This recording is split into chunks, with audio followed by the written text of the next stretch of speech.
हाँ तो भाई, क्या हाल है आप सभी के? अच्छे हैं सभी?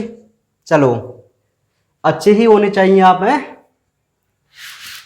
तो जैसा कि आप सभी को पता है, प्रीवियस लेक्चर में हमने एक बहुत इंपॉर्टेंट क्वेश्चन के बारे में बात की थी और उस क्वेश्चन का नाम है क्या?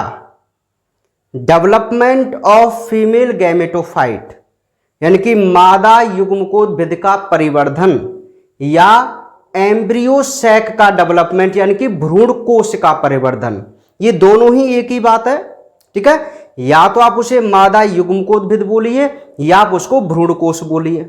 इससे पहले हमने प्रीवियस लेक्चर में एक और क्वेश्चन की बात की थी जिसका नाम था स्ट्रक्चर ऑफ ओव्यूल, यानी कि बीजांड की संरचना। ये जो दो क्वेश्चन आपके सामने जो आए, एक तो बीजांड की संरचना और एक डेवलपमेंट ऑफ फीमेल गैमेटोफाइट, है ना, ये आपके लिए बहुत ज्यादा इंपॉर्टेंट क्वेश्चन है, ठीक है। मैं आपको बता दूं, आरबीएसई बोर्ड में भी ये चैप्टर है और ये दोनों ही क्वेश्चन, बात सुन लेना मेरी, ये दोनों ही क्वेश्चन पूछे जा चुके हैं बोर्ड एग्जाम में 2 साल में। आप समझ गए होंगे कितनी इंपॉर्टेंस है इस क्वेश्चन की। बहुत इंपॉर्टेंट क्वेश्चन है, आप ये मान के चलिए, ठीक है भाई। चलिए, तो धीरे धीरे हम अपने चैप्टर पे बढ़ते जा रहे हैं। अभी हम मध्य भाग में पहुंचने वाले हैं, जस्ट मध्य भाग में। हालांकि मैं आपको बता दूं, आपको नहीं भूलना चाहिए कि हम निषेचन पूर्व घटनाएं देख रहे हैं, अर्थात हम उन घटनाओं का अध्ययन कर रहे हैं जो किसी फ्लोरिंग प्लांट में निषेचन से पहले की होती हैं। तो निषेचन से पहले, जैसा कि आप सभी को पता है कि भाई युग्मक जनन की घटना तो बहुत जरूरी है, तो हमने दोनों प्रकार के युग्मक यहां पे डेवलप कर चुके हैं। बताइए, दोनों प्रकार के युग्मक बनाए कि नहीं बनाए हमने? एक मेल गैमेट बना लिया और एक फीमेल गैमेट बना लिया, दोनों को डेवलप कर लिया ना, ठीक है। तो ये युग्मक वाली बात हो गई कंप्लीट। अब युग्मक बनने के बाद भाई, अब आपके पास एक ऐसा प्लांट है जिसमें दोनों प्रकार के गैमेट बन चुके हैं, मेल और फीमेल, ठीक है। अब युग्मक बनने के बाद आपको निषेचन करवाना है, तो भाई निषेचन से जस्ट पहले, भाई निषेचन आप किसको कहते हैं?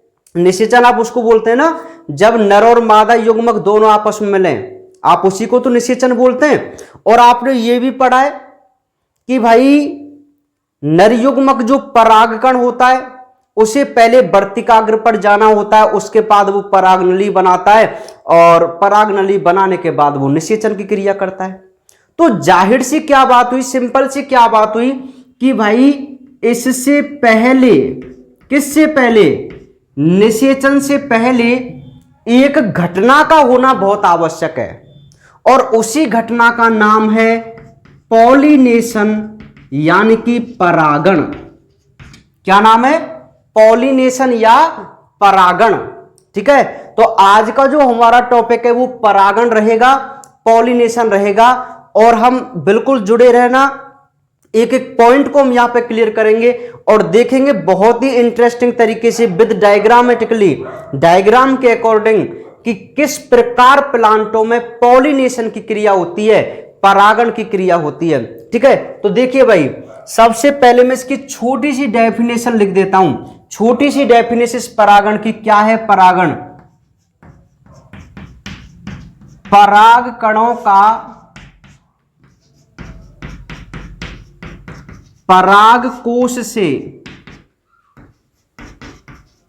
निकलकर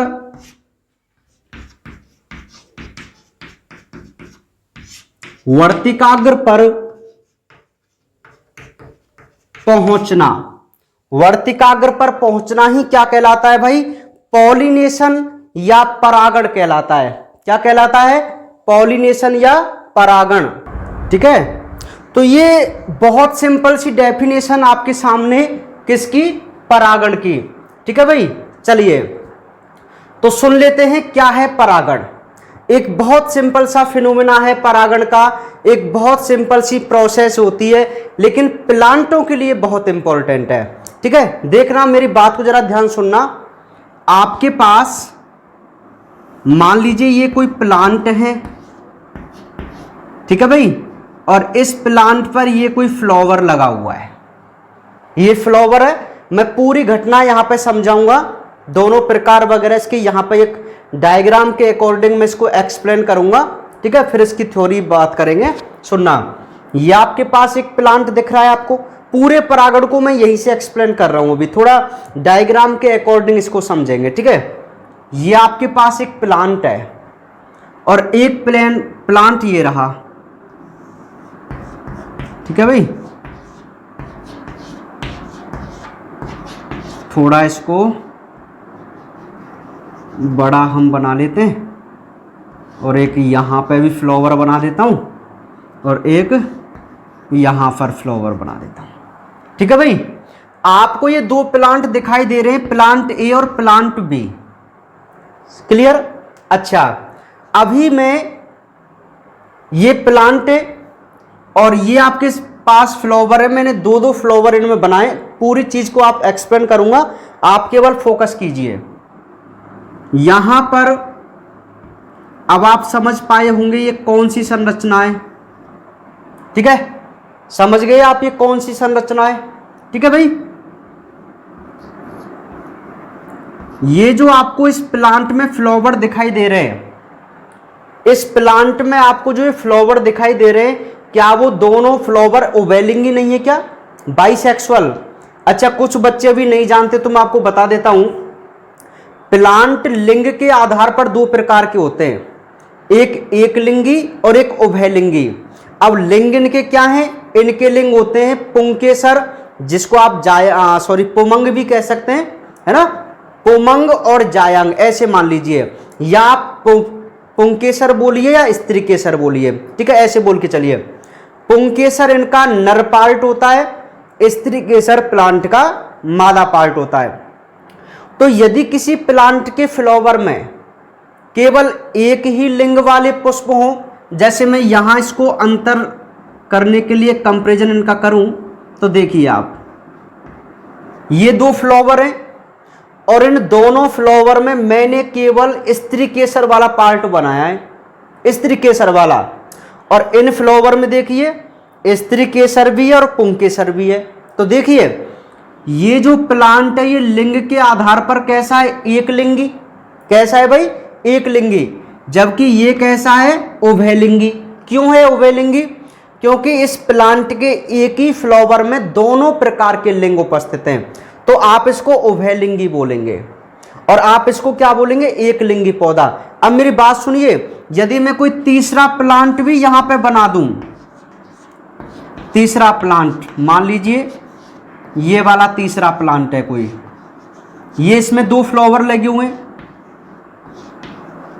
तीन ही मुझे बनाने पड़ेंगे तभी बात चलेगी, काम बनेगा आपका ना, कोई बात नहीं। सुनिए, अब इस तीसरे प्लांट में जरा अंतर देखिए, इसके दो फ्लावर बनाए और दोनों फ्लावर में जो आपको संरचना दिखाई दे रही है ना, वो केवल पुंकेसर ही पुंकेसर दिखाई दे रही है। तो ये जो दोनों बोथ आर प्लांट्स मोनोसेक्सुअल, यानी कि एक लिंगी पौधे, ये जो दोनों पौधे आपको दिखाई दे रहे हैं ना, ये एक लिंगी पौधा है। कैसा है, एक लिंगी। वेयरएस ये जो प्लांट आपको दिखाई दे रहा है वो बाइसेक्सुअल है, जिसको आप उभयलिंगी पौधा भी कह सकते हैं, ये उभयलिंगी पौधा है। अब आपको एक अंतर समझ में आ गया, एक लिंगी और उभयलिंगी क्या चीज है ना, बिल्कुल एक्सप्लेन कर रहा हूं मैं पॉइंट टू पॉइंट। भाई मान लीजिए जिस प्लांट में के उसके फ्लावर में एक ही लिंग हो, चाहे तो वो नर हो सकता है चाहे वो मादा, तो आप इसको एक लिंगी पौधा बोलेंगे। और यदि किसी प्लांट के फ्लावर में, यदि किसी प्लांट के फ्लावर में दोनों ही लिंग उपस्थित हों, तो आप उसको बाइसेक्सुअल बोलेंगे, उभयलिंगी बोलेंगे। ये बात आपको समझ में आ गई पहले, ठीक है। चलिए अब मैं थ्योरेटिकल और डायग्रामेटिकली दोनों को कंपैरिजन करता हुआ चलूंगा। भाई कंपैरिजन तो नहीं करूंगा, मतलब मैं एक्सप्लेन करता हुआ चलूंगा, ठीक है। सुनते जाना केवल आप बात को। सबसे पहली जो घटना है या क्रिया है वो हम देख रहे हैं परागण। व्हाट इज पॉलिनेशन, परागण होता क्या है। तो कितनी सिंपल सी डेफिनेशन है, सुनना जरा बात को, कि पराग कणों का, अब आप पोलन ग्रेन तो जानते ही हैं, बहुत पहले हम पढ़ चुके हैं परागकण क्या था, कैसे बना था। परागकणों का परागकोश से निकलकर, किससे निकलकर, परागकोश से। और आपको पता होना चाहिए कि परागकोश से जब परागकण निकलते हैं तो उनका स्फुटन होना जरूरी है ना परागकोश का। तो मुझे कमेंट बॉक्स में बताना कौन सी लेयर होती है लघु बीजाणुधानी की जो परागकोश के स्फुटन में मदद करती है। ठीक है, उस लेयर का नाम मुझे बताना आप कमेंट बॉक्स में। कुछ बच्चे बताते नहीं है भाई, बताया करो जब मैं क्वेश्चन पूछूं तो ना। तो ये क्वेश्चन आपको बताना है। तो परागकोश का स्फुटन हुआ। अब सुन लिए, मान लीजिए ये आपका परागकोश है ना, ये परागकोश है। इस प्रकार इसमें 4 लघु बीजाणुधानियां हैं, इसके पास पोलन ग्रेन है जिनको आप परागकण कहते हैं। जब ये स्फुटित हो जाता है मतलब फट गया, तो ये परागकण इससे बाहर ही तो निकलेंगे। अच्छा, किससे बाहर निकले भाई, परागकोश से। तो परागकण जो होते हैं ना, जैसे ही परागकोश से बाहर निकलते हैं वो पुष्प की वर्तिकाग्र पे जाके गिरते हैं। ये मैं आपको पहले भी बता चुका हूं, क्योंकि निषेचन के लिए या डेवलपमेंट ऑफ मेल गैमेटोफाइट में मैंने आपको बताया था कि एक घटना परागण से पहले होती है और एक घटना परागण के बाद होती है। ठीक है, तो अब सुनिए मेरी बात को। परागकण परागकोश से निकलकर कहां पर पहुंच जाए, वर्तिकाग्र पर पहुंच जाए। कहां पर पहुंच जाए, वर्तिकाग्र पे। तो देखिए ये जैसा कि आपको दिख रहा है बाइसेक्सुअल प्लांट है, एक उभयलिंगी पौधा है। तो यहां से परागकण यदि निकले तो वो कहां पे गिरेंगे, इस वर्तिकाग्र पर गिर गए। तो आप इसी घटना को क्या बोलेंगे, परागण बोलेंगे। क्या बोलेंगे, परागण। और इन प्लांटों में देखूं तो देखिए परागकण इस प्लांट से निकलेंगे ना भाई, इस पौधे से तो निकलेंगे परागकण।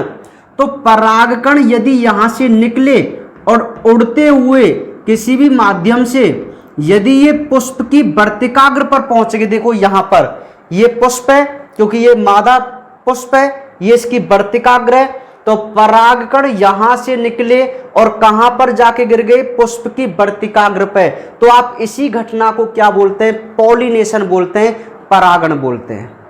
इज इट क्लियर कि क्या है भाई पॉलिनेशन, कैसे होता है। ठीक है, बहुत सिंपल तरीके से मैंने आपको इसको एक्सप्लेन किया है कि परागकणों का परागकोश से निकलकर कहां पहुंच जाना, स्टिग्मा या वर्तिकाग्र पर पहुंच जाना ही क्या होता है, पॉलिनेशन होता है, परागण होता है। ठीक है, आगे चलें। ये बात आपको समझ में आ गई। अभी ये काम के डायग्राम है, अभी मैं आपको और आगे बातें बता रहा हूं अभी, है ना। सुनिए मेरी बात। अब ये जो परागण है ना, ये 2 प्रकार का होता है।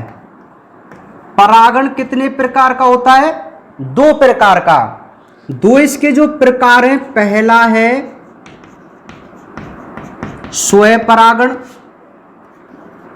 और दूसरा है परपरागण।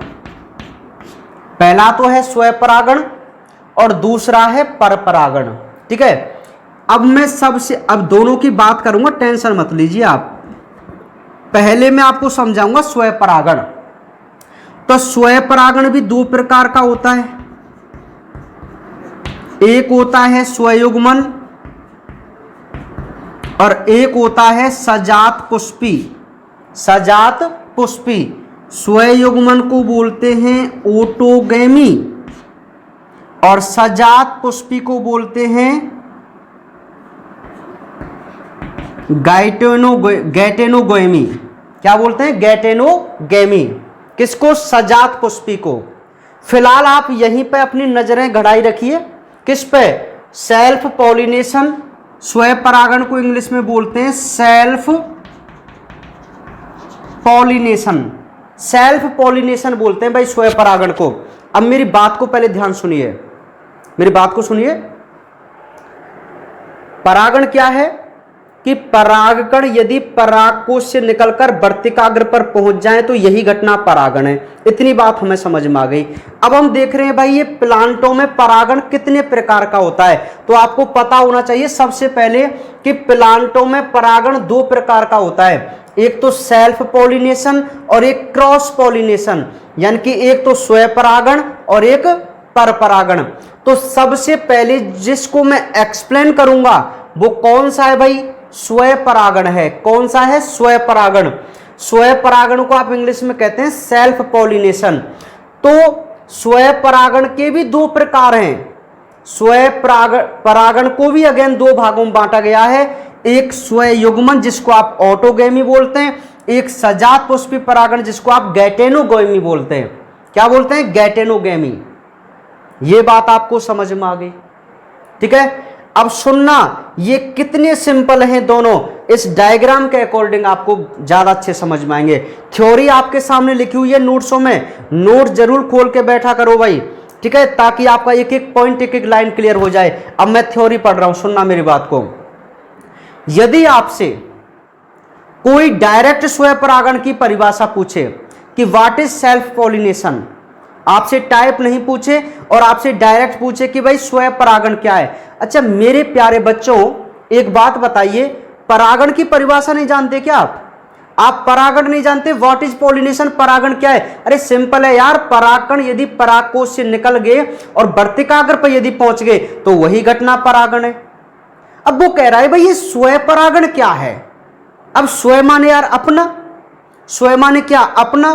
अपने का मतलब एक ही प्लांट पर, बात को जरा ध्यान सुनिए, यहां देखिए ये एक ही पौधा है ना, और इस एक ही पौधे पर परागण की क्रिया हुई कि नहीं हुई, जबकि यहां पर एक अकेले पौधे में परागण तो नहीं देखा गया ना। मतलब इस वाले एग्जाम्पल में दो पौधों को सहारा लेना पड़ा था परागण करने के लिए, जबकि इस वाले पौधे में एक ही में मैंने परागण कर दिया है। आप समझ पा रहे हैं अंतर? देखो यहां से परागकोश निकले, इसकी वर्तिकाग्र पर गिर गए, हो तो गया परागण। यहां देखो परागकण यहां से निकले और ये अपने पौधे पर नहीं गिरे, दूसरे पौधे की पुष्प की वर्तिकाग्र पर गिर रहे, तो ये भी एक परागण की घटना है। लेकिन ये होने के आधार पर दो प्रकार के हो गए, स्वयं परागण और पर परागण। ठीक है भाई, अब अंतर समझ लेना मेरी बात का। अच्छा स्वयं परागण आपसे पूछता है तो सिंपल सी बात है, आपको लिखना है जब परागकण अपने ही पौधे की पुष्प की वर्तिकाग्र पर गिरे तो हम उसे स्वयं परागण कहते हैं। ये सिंपल डेफिनेशन है स्वयं परागण की। देखो जब मैं इसके दोनों टाइप बताऊंगा तो थोड़ी सी अलग हो जाएगी परिभाषा, क्योंकि दोनों की थोड़ी थोड़ी सी अलग अलग है। लेकिन यदि आपसे कॉमन कोई सेल्फ पॉलिनेशन पूछे तो आप डायरेक्ट कह सकते हैं ऐसा परागण जिसमें एक पुष्प के परागकण अपने ही पुष्प की वर्तिकाग्र पर गिरे तो हम इसे स्वयं परागण कहते हैं। क्या कहते हैं? स्वयं परागण। तो आप देख पा रहे ये एक बाइसेक्सुअल फ्लावर है, ये एक ओवेलिंगी पुष्प है। तो इस ओवेलिंगी पुष्प में देखिए भाई फ्लावर एक ही है ना, एक ही फूल की बात कर रहा हूं मैं, और ये भी एक ही फूल है।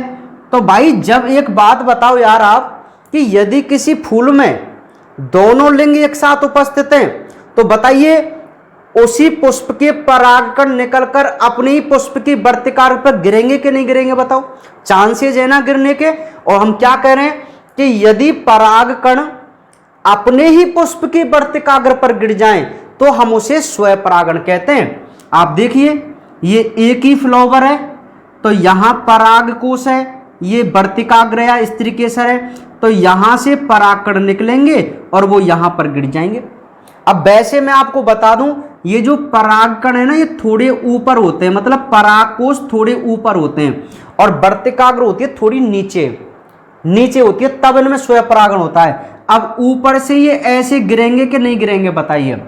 अब ये क्रिया जो हो रही है भाई देखो परागकण यहां से निकलकर वर्तिकाग्र पर गिरने, और हमने कहा था कि यदि परागकण वर्तिकाग्र पर गिर ही जाए ना तो आप उसी को परागण बोलेंगे। परागण तो है लेकिन कैसा? स्वयं परागण। स्वयं माने अपना, अपने का मतलब अपने ही पुष्प की वर्तिकाग्र पर गिर रहे हैं।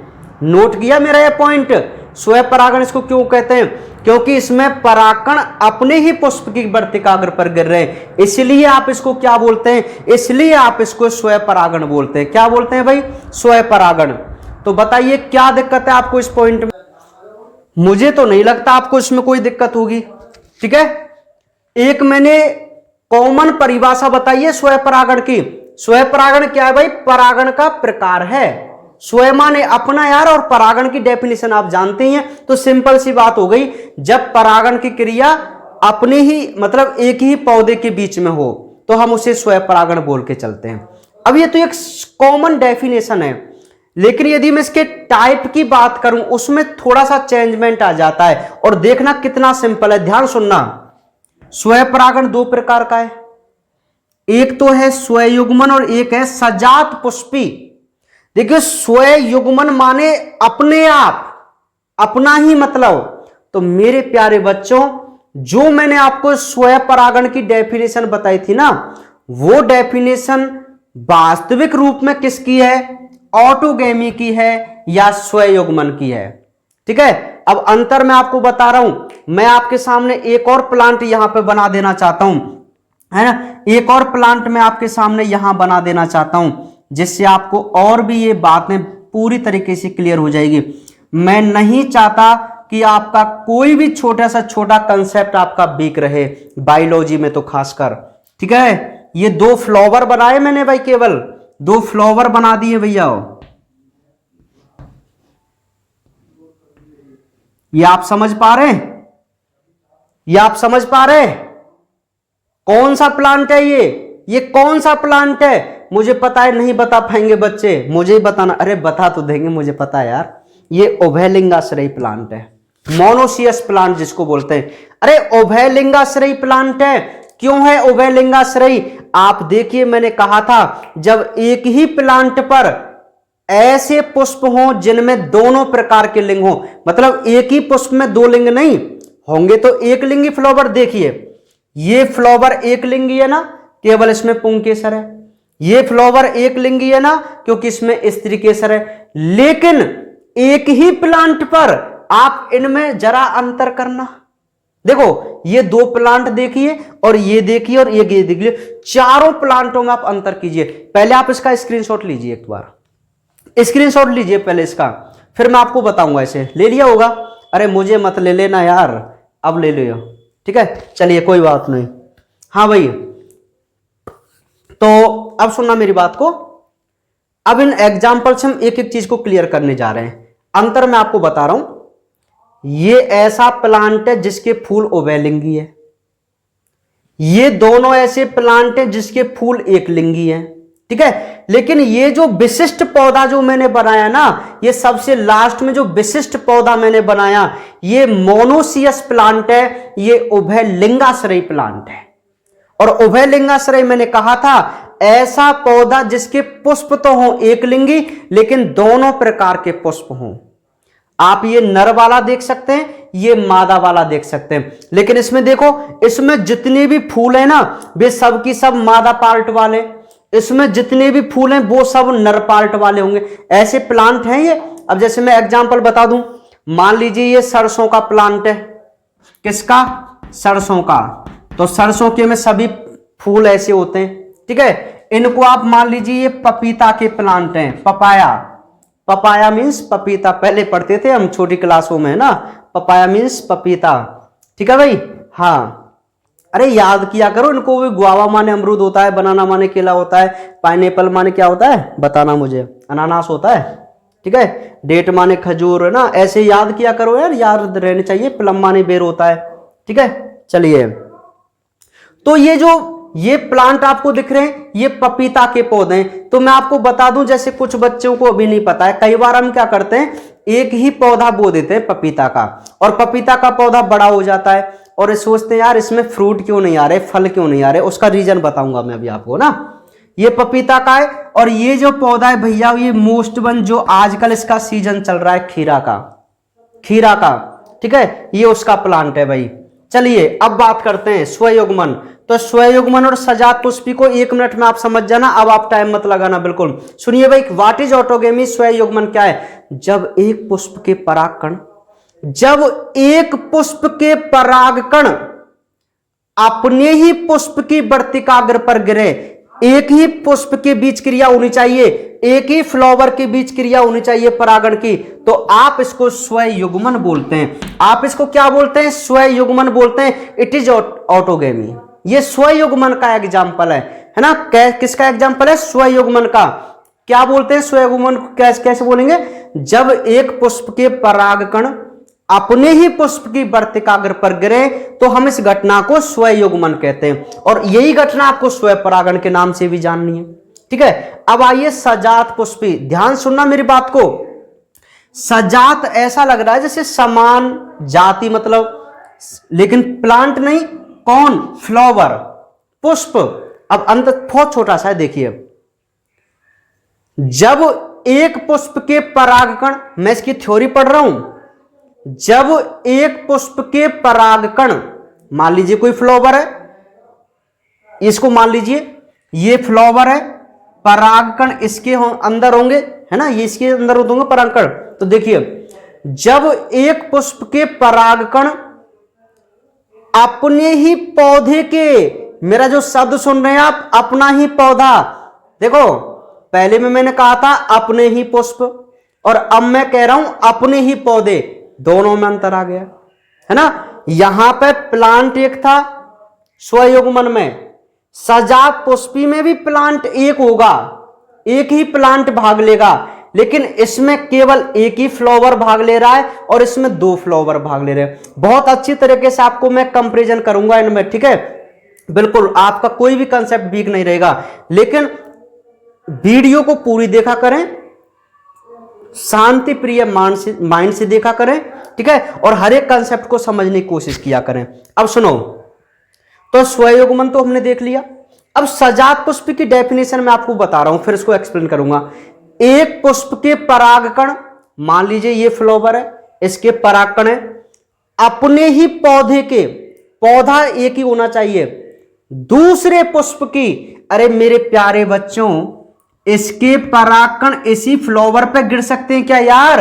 क्यों गिरेंगे? क्योंकि यहां पे तो स्टिग्मा ही नहीं है, यहां पे तो फीमेल पार्टी नहीं है, तो क्यों गिरेंगे इस पे? कोई पॉसिबिलिटी नहीं है। समझ पा रहे हैं आप मेरी बात को?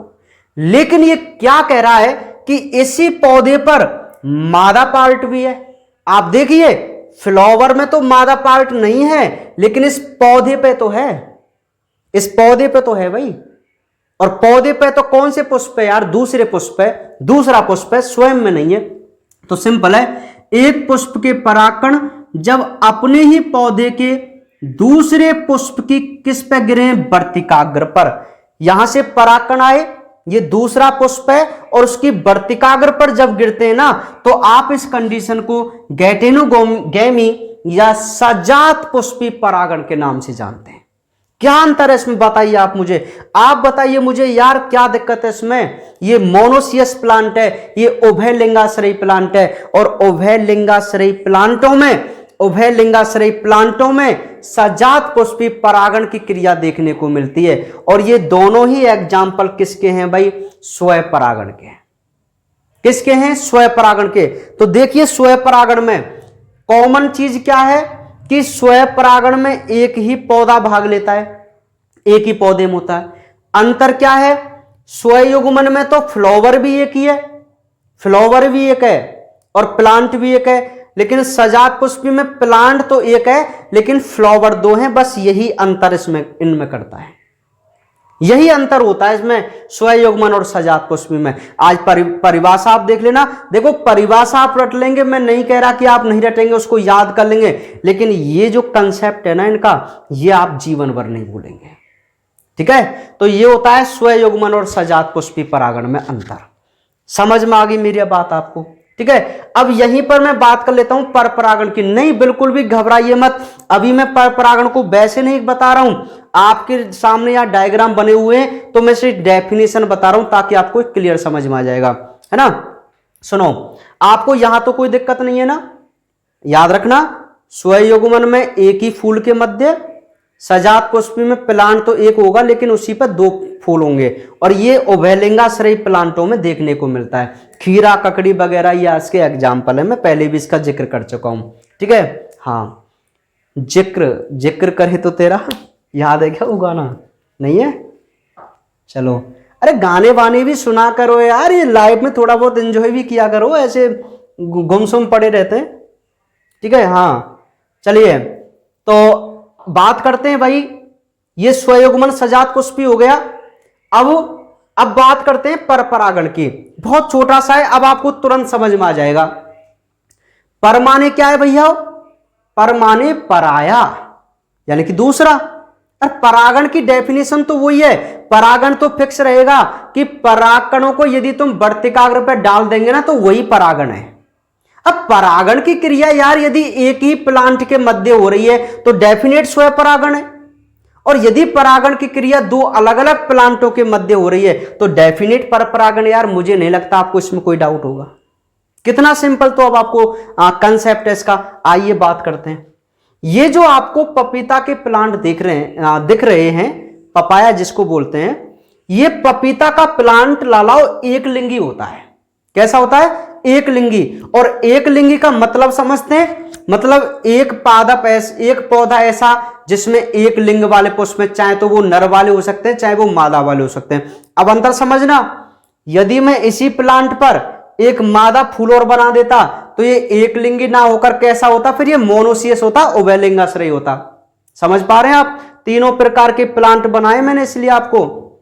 या आप इसको डायोसियस बोल सकते हैं यानी कि एक लिंगाश्रयी बोल सकते हैं, या आप इसको एक लिंगी बोल सकते हैं। अब डेफिनेशन सुनिए।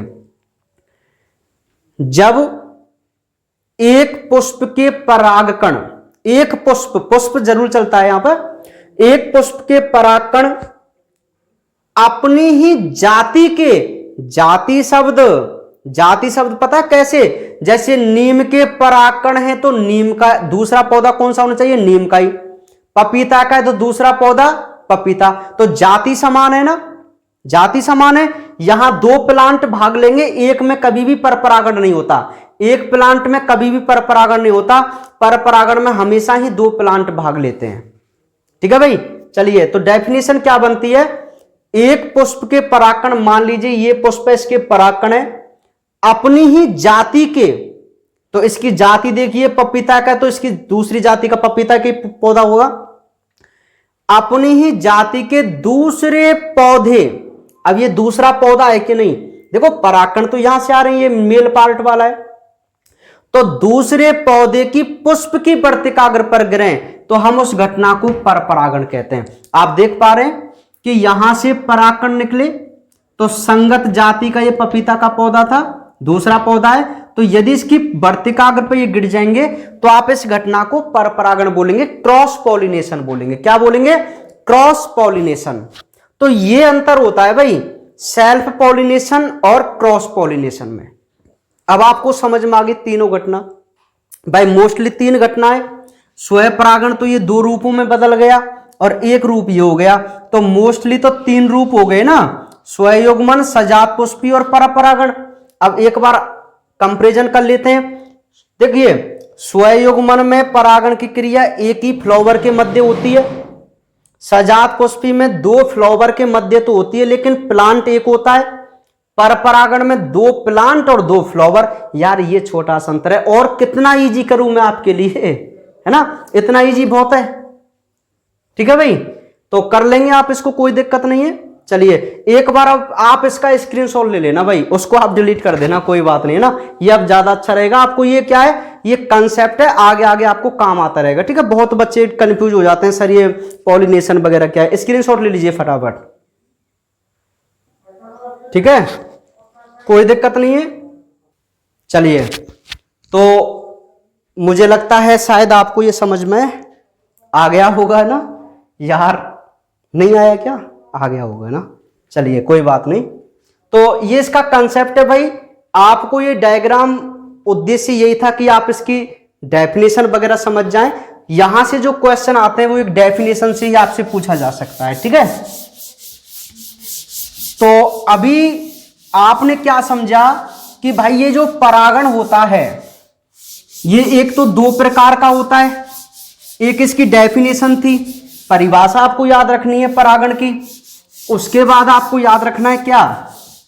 इसकी डेफिनेशन परागण की, कि परागकणों का परागकोश से निकलकर कहां पे पहुंच जाना? पुष्प की वर्तिकाग्र पर पहुंच जाना ही क्या कहलाता है? पॉलिनेशन यानी कि परागण कहलाता है। कितने प्रकार का है? 2 प्रकार का, स्वपरागण और परपरागण। क्या है स्वपरागण? इसके 2 भाग हैं, स्वयुग्मन और सजात पुष्पी। स्वयुग्मन किसको बोलते हैं? जब परागण की क्रिया एक ही फ्लावर के मध्य हो, है ना। सजात पुष्पी क्रिया किसको कहते हैं? कि एक पुष्प के परागण अपने ही पौधे के दूसरे पुष्प की वर्तिकाग्र पर गिरे। परपरागण जब एक पुष्प के परागण अपनी ही जाति के दूसरे पौधे की पुष्प की वर्तिकाग्र पर गिरे तो हम उसे परपरागण कहते हैं। तो ये सारी बातें हमने यहां समझ ली। अब सुनना मेरी बात को।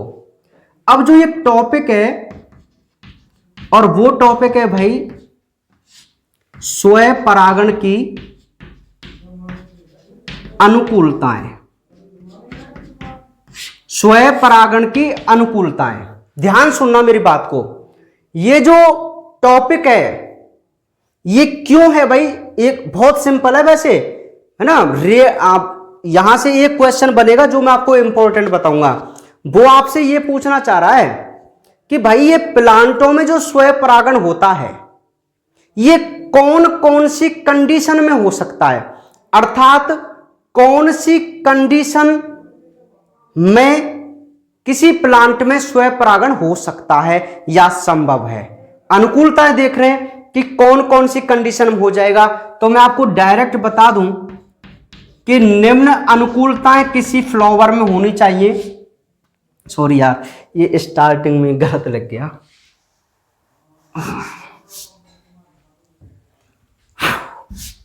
तो पहली जो है स्वपरागण के लिए, एक तो उभयलिंगी, मैं एक बार लिख देता हूं।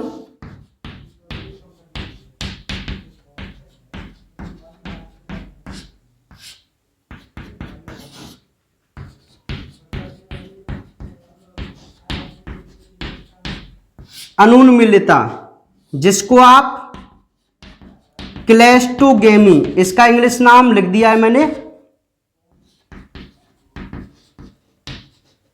हिंदी में इसलिए लिखा है क्योंकि आपको इंग्लिश नाम में कई बार बच्चे कंफ्यूज हो जाते हैं, ठीक है।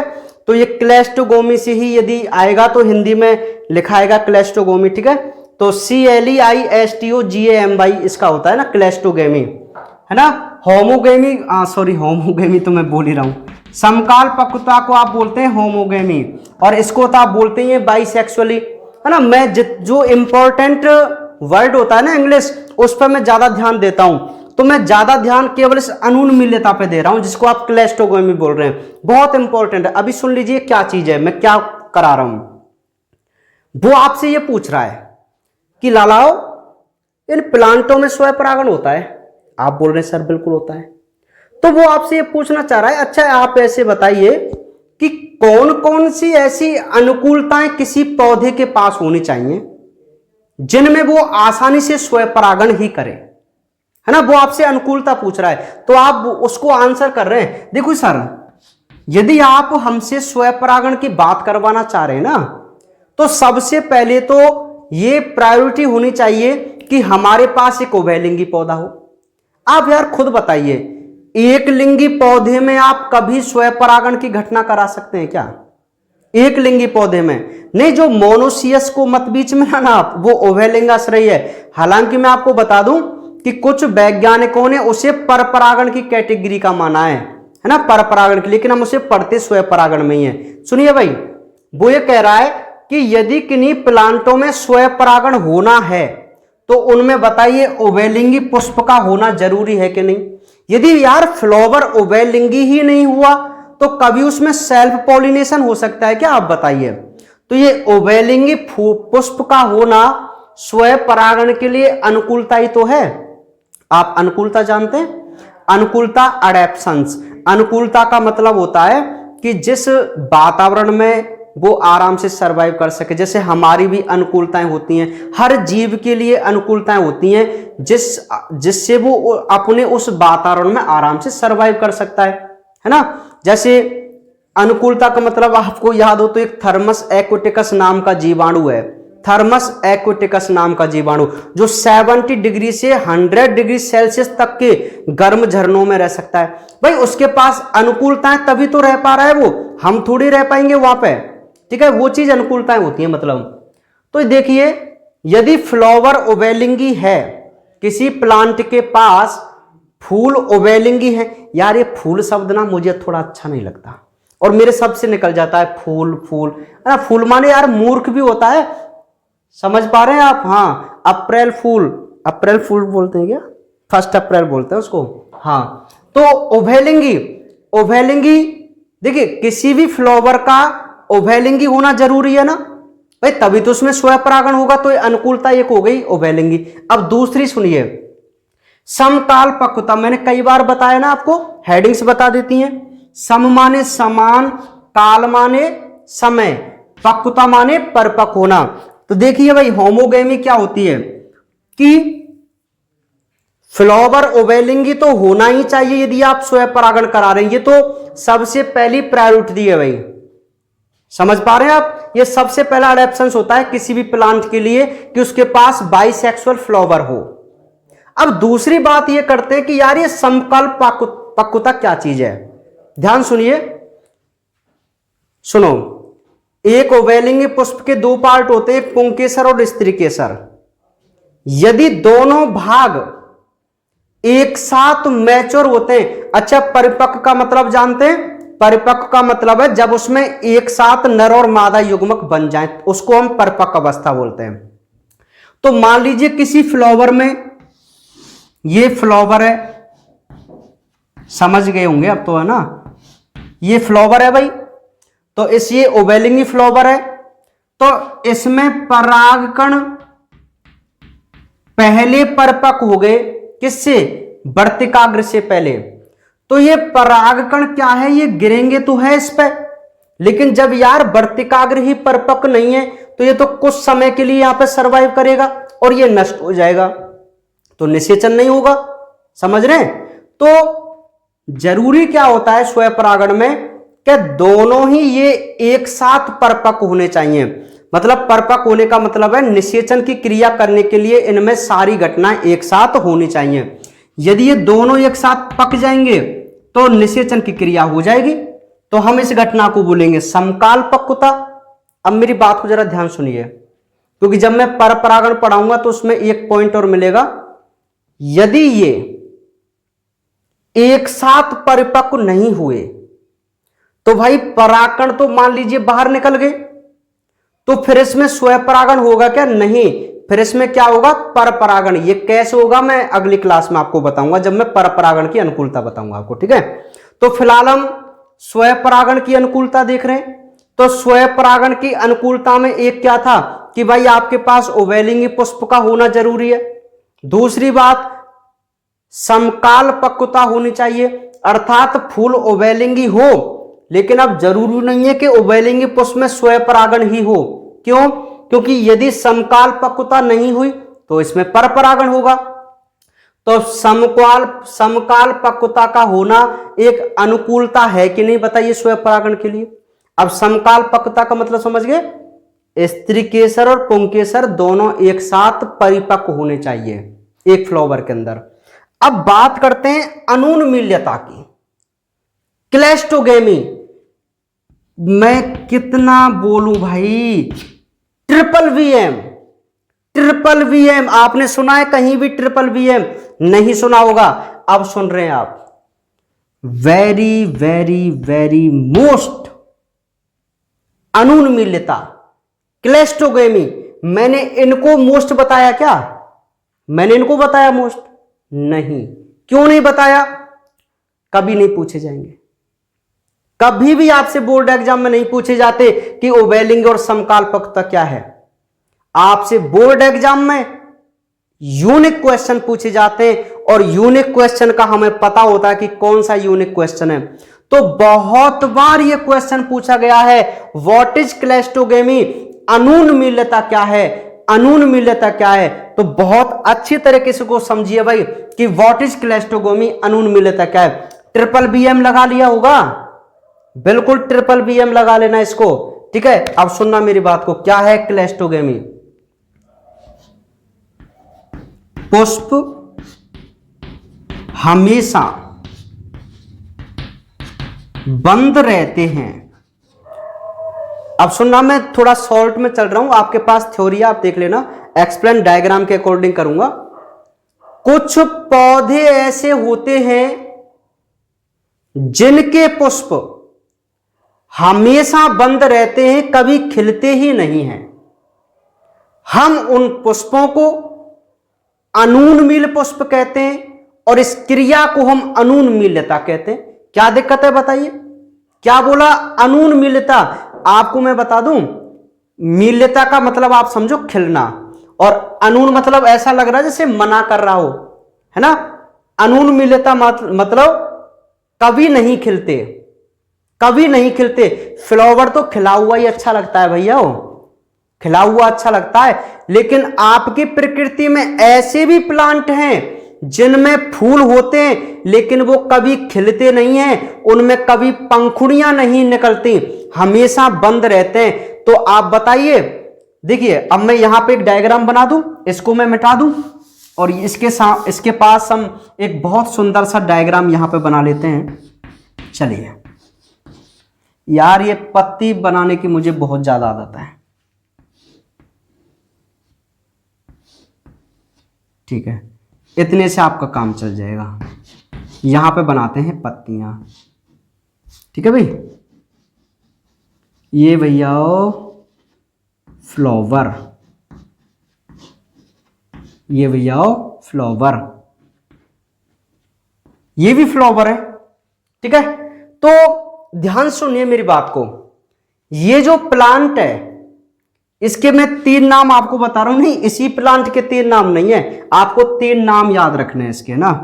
देखिए, बायोला, कनकोआ, ऑक्जेलिस या ऑक्सिलिस। ऑक्जेलिस कह सकते हैं, ऑक्सिलिस कहते हैं, कुछ भी आपको इसको कह सकते हैं ना। ये 3 प्लांट आपको दिखाई दे रहे हैं क्या? बायोला, कनकोआ और ऑक्सिलिस, ये 3 प्लांट आपको दिखाई दे रहे हैं। ये 3 जो एग्जाम्पल है ना, ये एग्जाम्पल बहुत इंपॉर्टेंट, तीनों जो एग्जाम्पल हैं जो मैंने लिखे हुए, ये बहुत इंपॉर्टेंट एग्जाम्पल है भाई। अब मैं एक बार समझा रहा हूं, टेंशन मत लीजिए आप, मैं पूरी चीज को एक बार रिवाइज करूंगा, समझाऊंगा। पहले मेरे कंसेप्ट को देखिए। ये एक एक प्लांट आपको दिख रहा है, इस प्लांट ये 3 पादप बना दिए मैंने, आप ये सोचो, बायोला का प्लांट बना दिया, कनकोआ का बना दिया और ऑक्जेलिस का बना दिया। ऑक्जेलिस कर दीजिए चाहे ऑक्सिलिस कर दीजिए, एक ही बात है, टेंशन मत लिया करो, ठीक है। आप कंफ्यूज मत होना भाई। ये तीनों अलग अलग पौधे हैं और तीनों को मान लीजिए कि ये 3 पौधे, समझ रहे? सुनिए, एक एग्जांपल ले लीजिए। चलिए, ये बायोला का प्लांट है, आप कंफ्यूज मत होना, ठीक है। ये बायोला का प्लांट है। वायोला के पौधे में होते तो हैं उभयलिंगी पुष्प, लेकिन 2 प्रकार के फ्लावर होते हैं, 2 प्रकार के। ये आपको खिला हुआ दिखाई दे रहा है तो आप इसको उन्मील पुष्प बोलते हैं, या आप इसको इंग्लिश में चेस्मोगैमस बोलते हैं। चेस्मोगैमस यानी कि उन्मील। और ये जो आपको दिखाई दे रहे हैं, ये नहीं दिखाई दे रहे क्या फ्लावर, बंद फ्लावर, आप इनको अनूनमील फ्लावर बोलते हैं। क्या बोलते हैं? अनूनमील, जिसको आप क्लेस्टोगैमस के नाम से जानते हैं। क्लेस्टोगैमस, क्लेस्टोगैमस मीन्स अनूनमील फ्लावर और चेस्मोगैमस मीन्स उन्मील फ्लावर। आप लिख सकते हैं चेस्मोगैमस अपने नोट्सों में, जहां उन्मील लिखा हुआ है ना उसके नीचे आप चेस्मोगैमस लिख लेना, ठीक है भाई। नोट्सों में लिख लेना चेस्मोगैमस, उन्मील। अब मेरी बात को जरा ध्यान सुनिए। कुछ पौधों में एक ही प्लांट पर 2 प्रकार के फूल मिलते हैं। अरे यार, फिर फूल, फ्लावर, ठीक है, हां। एक ही पादप पर 2 प्रकार के फ्लावर मिलते हैं। लिंग के आधार की बात नहीं चल रही है, लिंग इनका सेम है, मतलब बाइसेक्सुअल फ्लावर हैं, सभी की सभी उभयलिंगी पुष्प हैं, ठीक है। उभयलिंगी है तभी तो स्वयंपरागण की बात चल रही है भाई, है ना। कुछ ऐसे पुष्प जो हमेशा खिले रहते हैं, या खिलते हैं उनको तो आप बोलते हैं उन्मील पुष्प, और कुछ ऐसे पुष्प जो बंद रहते हैं उन्हें कहते हैं अनुन्मील पुष्प। पहले तो आप एक बात बताइए, अनुन्मील और उन्मील पुष्प में अंतर नजर आया क्या तुम्हें? अनुन्मील का मतलब क्या है? जो पुष्प हमेशा बंद रहते हैं, कभी खिलते नहीं है, उन्हें अनुन्मील पुष्प कहते हैं। लिख देंगे। उन्मील पुष्प क्या है?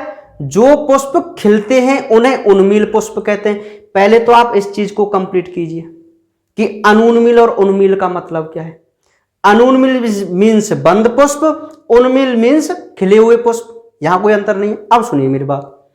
अब मेरे प्यारे बच्चों एक बात बताइए, ये जो बंद फ्लावर हैं जो कभी खिले ही नहीं, पंखुड़ियां नहीं निकली, जो इनका बाह्य दल होता है ना वो इनको हमेशा कवर करके रखता है, तो भाई जब ये पुष्प कभी खिलेंगे ही नहीं तो इनमें कभी भी परपरागण होगा क्या?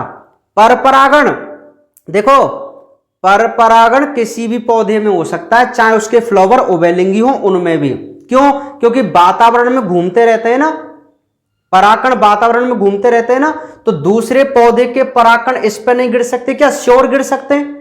और यदि दूसरे पौधे के परागकण इस पे आके गिर गए तो ये स्वयं परागण ना होकर क्या हो जाएगा? फिर परपरागण हो जाएगा। समझ पा रहे हैं आप मेरी बात को? हाँ, तो तभी तो हम अनुकूलता पढ़ रहे हैं कि कौन कौन सी कंडीशन होनी चाहिए तब किसी प्लांट में स्वयं परागण ही हो। तो उभयलिंगी पुष्प होगा तो स्वयं परागण होने के चांस हैं। अब जरूरी नहीं है कि स्वयं परागण ही हो, लेकिन समकाल पक्वता भी हो, उभयलिंगी भी हो, तो संभावनाएं, चांसेज होते हैं कि भैया स्वयं परागण होगा। और अनुन्मील्यता यदि किसी प्लांट में होगी तो 100% उनमें क्या होगा? 100% उनमें स्वयं परागण होगा।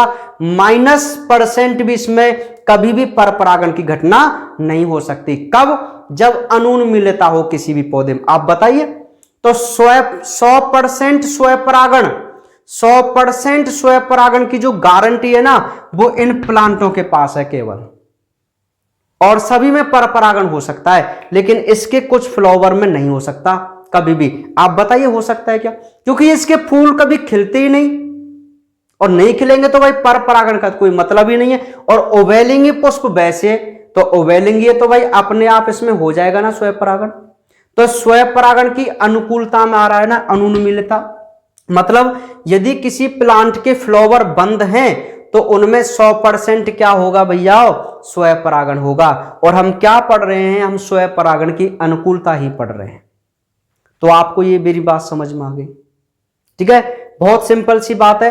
अभी आपको ये पॉइंट समझ में आ गया कि क्लेस्टोगेमी क्या है, अनुन्मीलता क्या है। आपको लिखना तो ऐसे ही है कि कुछ पौधों के पुष्प हमेशा बंद रहते हैं तो उनमें क्या होता है? स्वयं परागण ही होता है। क्या होता है? स्वयं परागण ही होता है। अब आप एग्जाम लिख देंगे या है ना, फिर आप जैसे मैंने आपके नोट लगा के लिखा हुआ है कि बायोला, कनकोआ, ऑक्जिल, इसमें दोनों प्रकार के पुष्प होते हैं, खिले हुए भी और बंद।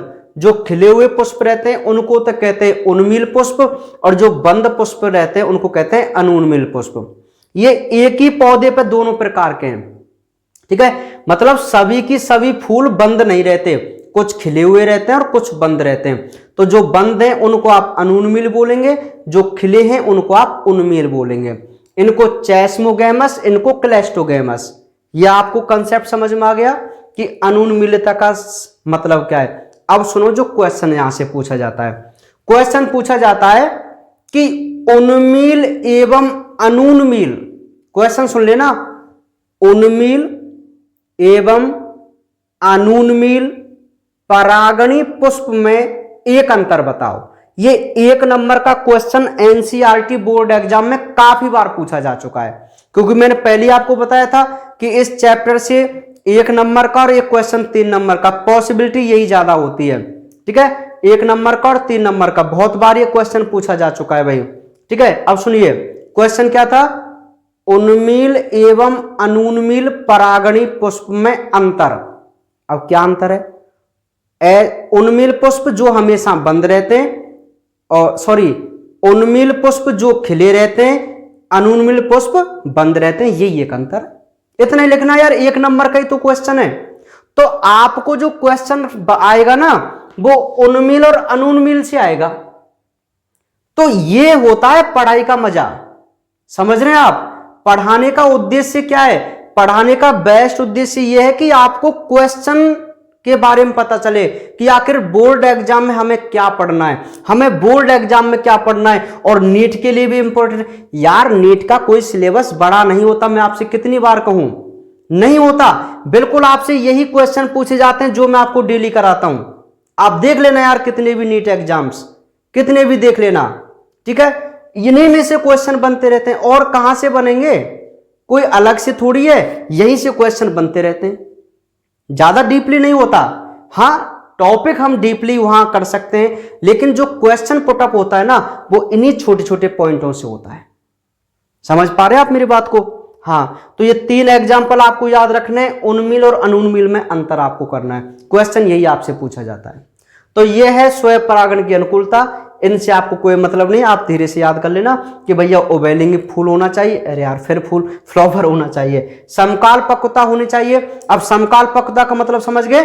स्त्री केसर और पुंकेसर एक साथ परिपक्व होने चाहिए, तब उनमें स्वयं परागण हो सकता है। और जिन पौधों में अनुन्मिलता होती है उनमें 100% क्या होता है भैया? स्वयं परागण होता है। तो अनुन्मिलता क्या बोलेंगे आप? कि कुछ पौधों के पुष्प हमेशा बंद रहते हैं, उन्हें अनुन्मिल पुष्प कहते हैं, और इस घटना को अनुन्मिलता कहते हैं। आप नोट में पॉइंट लिखा हुआ है कि बायोला ऑक्जेलिस कनकोआ में 2 प्रकार के फूल मिलते हैं, एक यार फिर कोई बात नहीं, अनुन्मिल और एक उन्मिल। अनुन्मिल का मतलब जो खिले बंद रहते हैं, और उन्मिल का मतलब जो खिले रहते हैं। यही आपको अंतर करना है, ठीक है। तो आज केवल हम इतना ही पढ़ेंगे, है ना। तो कल हम अपने इस परागण वाले पूरे टॉपिक को कंप्लीट कर लेंगे कल के लेक्चर में। तो आप इसको ढंग से समझ लेना, ठीक है। आप आज के लिए जो इंपॉर्टेंट क्वेश्चन था ना वो ये वाला था, अनुन्मिलता वाला। इस पे आप बिल्कुल फोकस देके चलना, ठीक है। तो बाकी मिलते हैं अब कल। ओके।